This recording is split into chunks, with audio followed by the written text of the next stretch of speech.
Hello, everybody! E aí, como é que estão os seus estudos para a prova de proficiência? Tudo jóia? Tudo em cima aí? Bom, eu sou a Teacher Fabi e neste vídeo eu vou falar com você sobre pronomes relativos. Você conhece esses pronomes relativos? Sabe para o que servem? Não? Então fica aqui comigo que nesse vídeo eu vou lhe explicar tudinho. E olha, não esqueça, né, gente, ó, de dar o seu like aí, ajudar a promover, né, esses vídeos aí de alto conteúdo que possam lhe ajudar aí nessa prova de proficiência e ajudar os seus colegas também, né? Não vai guardar esse conhecimento só para você aí não, hein? Divide com os coleguinhas. Vamos lá, gente? Vejamos então o que são esses pronomes relativos, tá? São palavras que retomam uma ideia mencionada anteriormente. São palavrinhas ali que juntam, né, duas ideias, basicamente, tá? Quais são esses pronomes relativos que nós vamos encontrar no nosso meio acadêmico aí, né? Who, whom, whose, that, which, where, when and what, tá? Nós vamos explicar aqui, eu vou explicar nesse vídeo, todos eles passo a passo, um por um, com frases retiradas então dessas provas, para que você possa ter um exemplo prático, né? E vejamos como a gente traduz essas frases então, tá? O who. O who, ele é utilizado apenas com pessoas. Ele, numa frase, eu posso traduzir como quem, que ou o qual. Vejamos um exemplo aqui, ó. That is the man who confronted me. Aquele é o homem que me confrontou. Só que esse who está se referindo a quem? Ao homem. Homem é pessoa. Então, eu estou utilizando o who aqui. A gente vai ver nos outros casos ali que tem momentos que tu tem que optar por um ou por outro, tá? Não dá para a gente usar qualquer um que a gente queira aqui, apesar da tradução ser exatamente a mesma, tá? Então, who para pessoas e quer dizer, então, quem, que ou qual. Exemplos retirados de prova aqui, então. Those who offer rock bottom prices for translation are almost certainly using translation software. Então, o que isso quer dizer? Aquelas pessoas, aqueles tradutores que oferecem rock bottom prices, preços que, ó, lá embaixo, rock bottom, bottom é a parte de baixo, e rock, tipo assim, super lá embaixo. Então, baixíssimos eu traduziria este rock bottom, tá? Então, aqueles que oferecem preços baixíssimos por tradução são quase certamente ou estão quase certamente utilizando software de tradução. Não são pessoas, então, que estão traduzindo, e sim uma máquina, ok? Outro exemplo. We know that people who speak more than one language fluently have better memories. Então, nós sabemos que pessoas que, esse que está se referindo a pessoas, né, que falam mais do que uma língua fluentemente, têm melhores memórias, né? Memórias relacionadas a alguma coisa lá que segue o texto, tá? Então, sabemos que pessoas que falam mais. Este que referindo, então, a pessoas. Whom, isso aqui é bem arcaico, digamos assim, ou talvez bem formal. Ele pode aparecer nos textos acadêmicos, sim, tá? No dia a dia, ninguém fala whom, certo? Vocês vão ver aqui, ó, a gente utiliza apenas para pessoas, também assim como who, tá?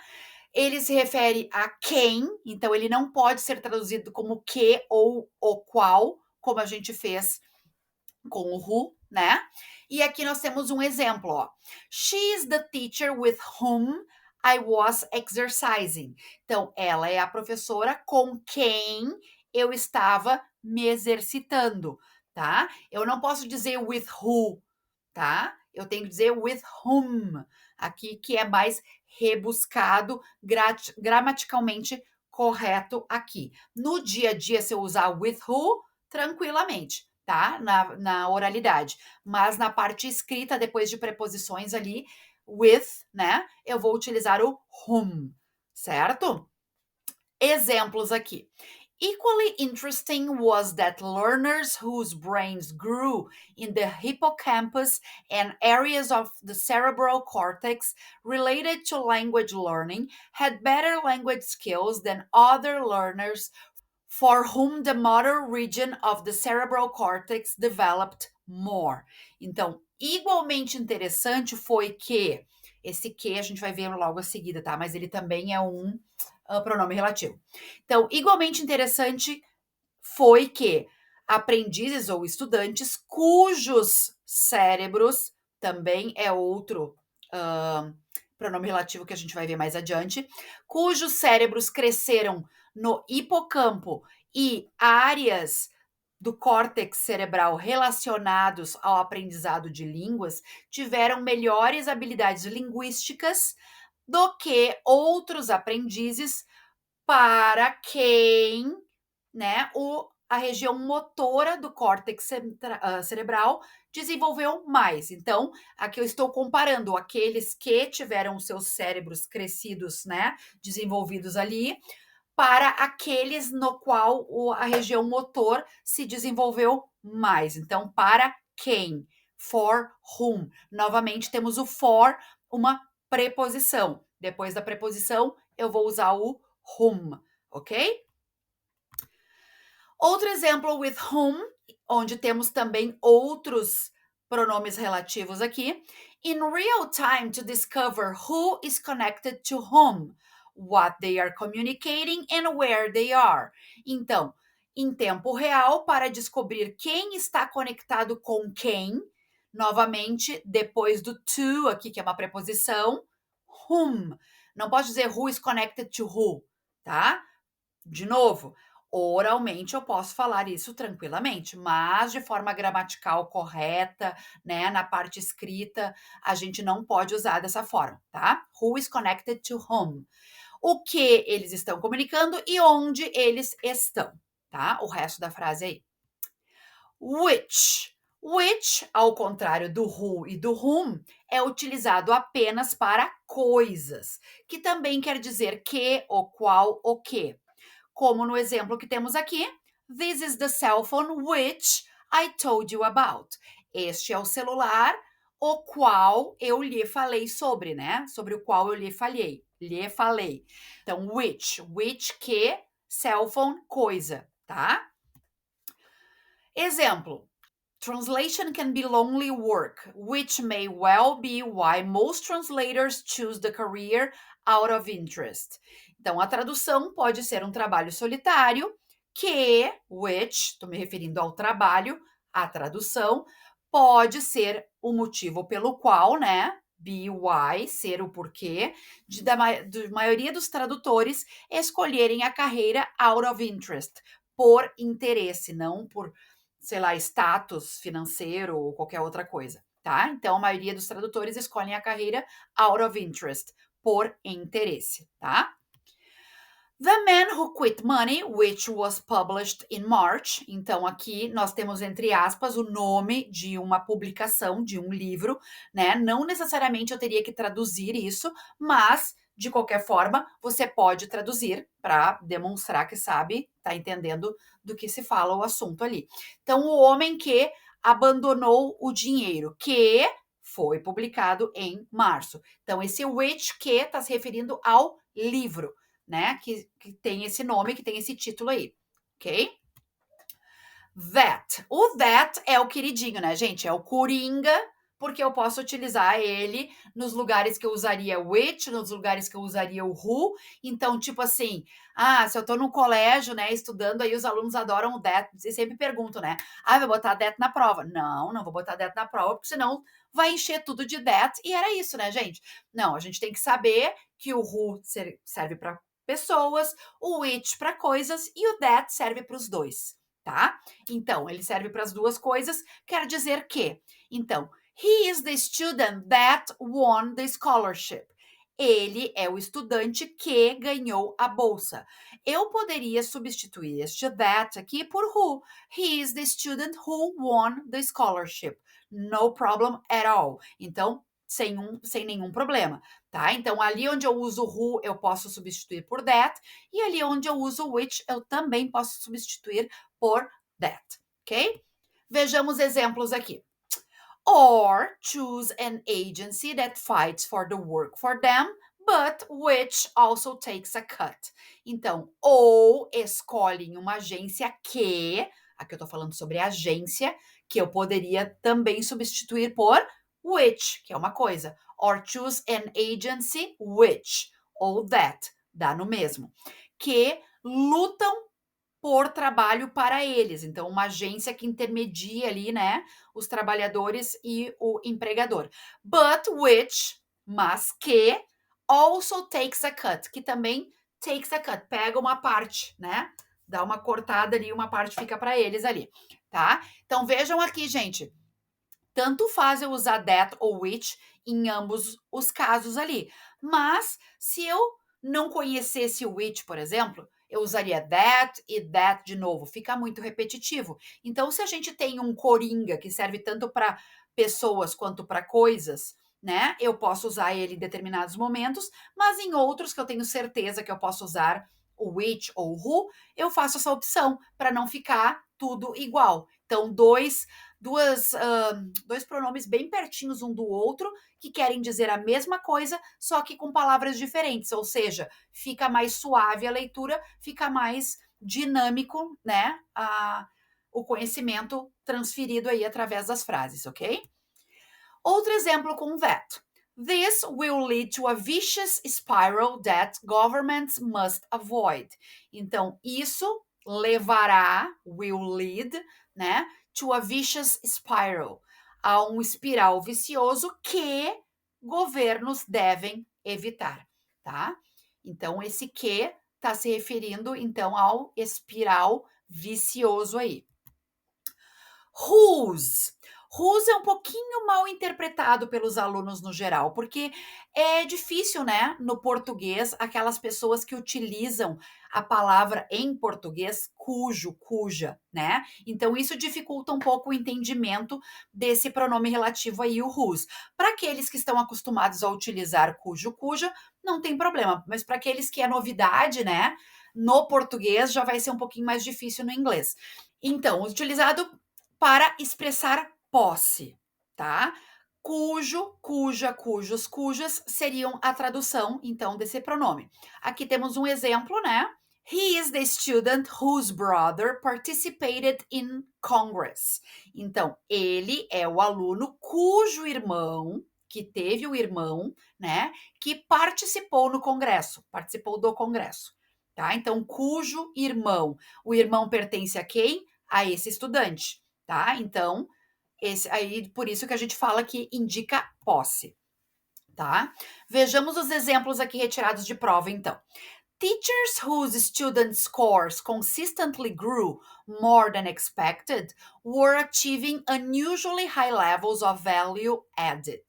Então, professores cujas notas de seus alunos cresceram consistentemente mais do que o esperado, estavam atingindo então altos níveis que são unusual, né, que é incomum esses altos níveis aí de value added, de valor agregado. Então, esses professores cujas notas dos alunos. Então, são as notas que pertencem aos alunos, que os alunos pertencem aos professores, tá?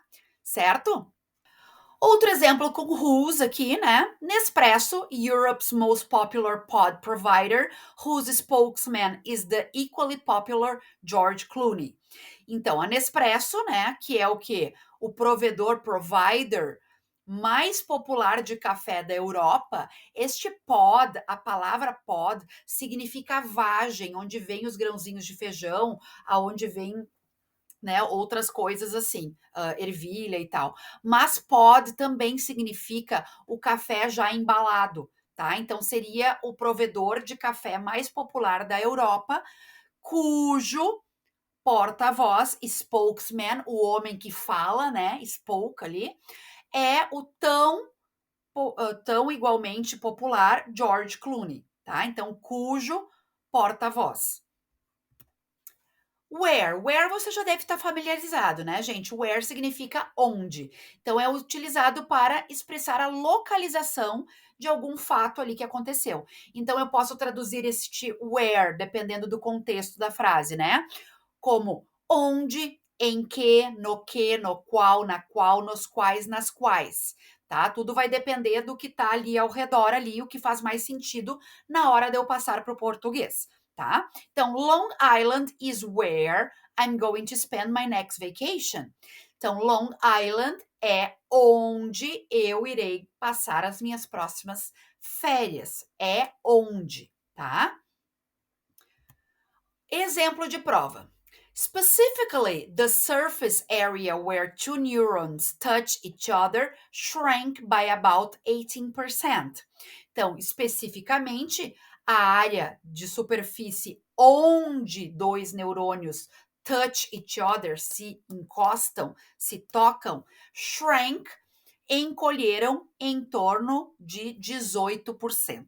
Então, a área da superfície onde dois neurônios, tá? Where. Sundin, letra maiúscula, nome próprio. Sundin divides his time between Missoula, Mont, and Moab, where he was once a river guide and he paid a visit to Swallow's Cave. Então, o Sundin, que é um homem, que a gente vê ele pelo his depois, né, dele, Sundin divide o seu tempo entre Missoula, né, o nome deste lugar aí, e Moab, onde ele foi uma vez um guia de rio, né? E ele paid a visit, e ele visitou então a caverna, the cave, né, que se chama Suelo, a caverna de Suelo, tá? Então, paid a visit, aqui também temos uma expressão, pagar uma visita, fazer uma visita, né? E ele fez uma visita, então, àquela caverna chamada Suelo, tá?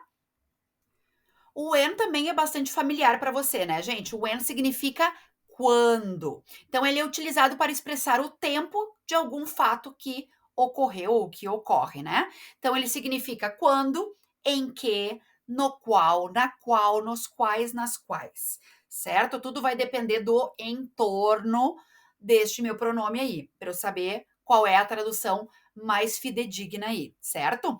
Então, vejamos esse exemplo. That is when I started exercising. Aí foi quando eu comecei a me exercitar. That is when. Aí é quando eu comecei, certo? Exemplos de provas. More insidious, though, is when Facebook is quietly surveilling our online activity to deduce our emotional state. Aqui, gente, esse início, more insidious, significa mais traiçoeiro. Esse though, ele tá sendo utilizado como um but, mas não dá pra gente traduzir assim, mais traiçoeiro, mas é quando. Fica muito estranho, né? Então aqui eu vou tomar a liberdade de fazer aquela dança das cadeiras de novo. Mas mais traiçoeiro é quando o Facebook está silenciosamente, né, quietly, né, monitorando as nossas atividades online para deduzir o nosso estado emocional, certo? Então, mais traiçoeiro é quando o Facebook está fazendo isso, tá? Outro exemplo, except for a few times when we didn't have condoms handy. Então, exceto por algumas vezes, quando nós didn't have, não tínhamos condoms, camisinhas handy, à mão, mão. Handy é o adjetivo. Eu vou dizer à mão, tá? Então é sobre aquele texto que fala do HIV lá, né, que a gente já utilizou várias vezes como exemplo aqui, certo? Então, exceto por algumas vezes quando nós não tínhamos. O what e no meio de frases é um pouquinho estranho, né, gente? Porque normalmente a gente utiliza esse what como um pronome interrogativo no início de perguntas, tipo, what's your name, né? Qual o seu nome? What do you do? O que você faz? Mas ele aqui no meio de uma frase também pode ser utilizado, tá? E ele está aqui, então, juntando essas ideias. E ele significa o quê? Neste exemplo, I know what happened yesterday. Eu sei o que aconteceu ontem, certo? Vejamos dois exemplos retirados aqui também de provas de proficiência, que diz o seguinte: This is what Swedish scientists discovered. Isto é o que cientistas suecos descobriram, tá? O segundo exemplo, his mission was to use only what is freely given or discarded and what is already present and already running. Ok? Então, a sua missão, a missão dele era o quê? Usar apenas o que, what, é livremente dado, né? Gratuitamente dado ou descartado. E o que is already present, que já é presente, né? E o que está ocorrendo, certo? Então, usar apenas o que é dado e o que é já presente, certo? Chegamos ao fim de mais um conteúdo neste canal, gente. Espero que vocês tenham curtido, tenham compreendido, né, essas frases aí que nós traduzimos juntos, né? Tenham visto para que servem esses pronomes relativos aí e o quanto eles evitam, né, essa repetição e não fica um texto maçante para a gente ler aí. Certo, gente? Então, aguardem os próximos vídeos aí. Nos vemos por aí. Bye, bye!